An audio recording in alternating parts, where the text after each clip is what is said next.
to Learn and Go with Laurie. I'm Laurie McCauley with Optimum Pet Vitality. Today we're going to talk about lameness in a distant pug. And you say, distant? Well, my friend Madeline in California, very far from North Carolina, asked me to take a look at Chloe.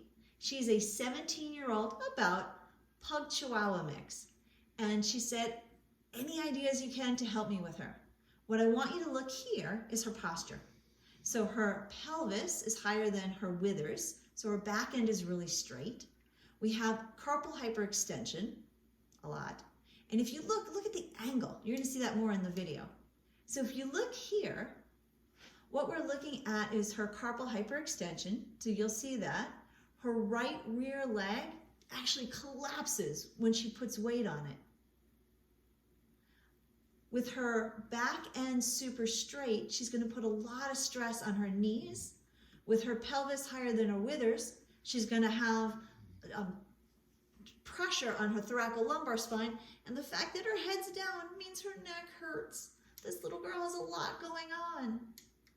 I want you to see here, we've got torque in the lumbar spine. Look at that push, right? She's got flexion. That's putting stress on her lumbar spine. Look at when her back legs come forward. Look at the stress that's going to put on her knees right when that hits. Oh, a lot of pressure in her knees. And her head bob says that even the leg that is carpal hyperextended more is her sounder leg. The other one hurts more. So what can we do? My first thought was carpal braces to help support her wrist. That's going to not only take pressure off her wrist, but bring her taller so we take pressure off of her back. The next thing is let's help support those structures. So either Ligaplex, collagen, or both. I also recommend getting rid of her pain, really important. Acupuncture, laser, an assisi bed because a loop's just not going to cut it. We need to treat the whole dog. Chinese herbs, that's Madeline's forte. And then exercises, that's where I come in. Oh, here she is again moving, you can see her. Ouch. But we'll get her feeling better. So let's look at my favorite exercise for a patient like this, or the one I'm going to highlight today, which would be front feet up on a ball, working on the stabilizers of the front, taking pressure off their back and shifting weight to strengthen the back end. But I want to show you this, not the right way to do it. This ball is too high for a dog like Sid. If you look here, he's actually putting more stress and we're going into slight hyperextension of his wrists.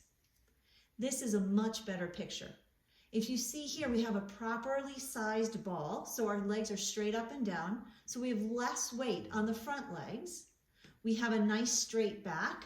Our head is up, so we can work on moving the head around with treats, so we can strengthen the muscles in the neck, the front end, the trunk, and the back end all at once. We can treat it all. Again, I want to show you doing it wrong because we can be on the right size ball, but if our treat is too low and back, again, what are we doing? He's pushing now instead of standing up straight with his front end. We don't want that. And look at his back, right? We're putting stress on his back. That's not what we want. This is what we want. Legs are straight up and down. His head is nice and free. He can move it around as he would like. We have a nice straight back and we have a little bit of bend to his knees. Much better than that super, super straight.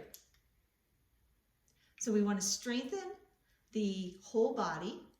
We want to get him comfortable and teach his body what normal is, because what you saw in the beginning was not normal. Having the slight bend to his knee, straight back and straight front is what we want. All right, I'm Laurie McCauley with Optimum Pet Vitality. I hope you had fun. I hope you learned something, and I'll see you next time.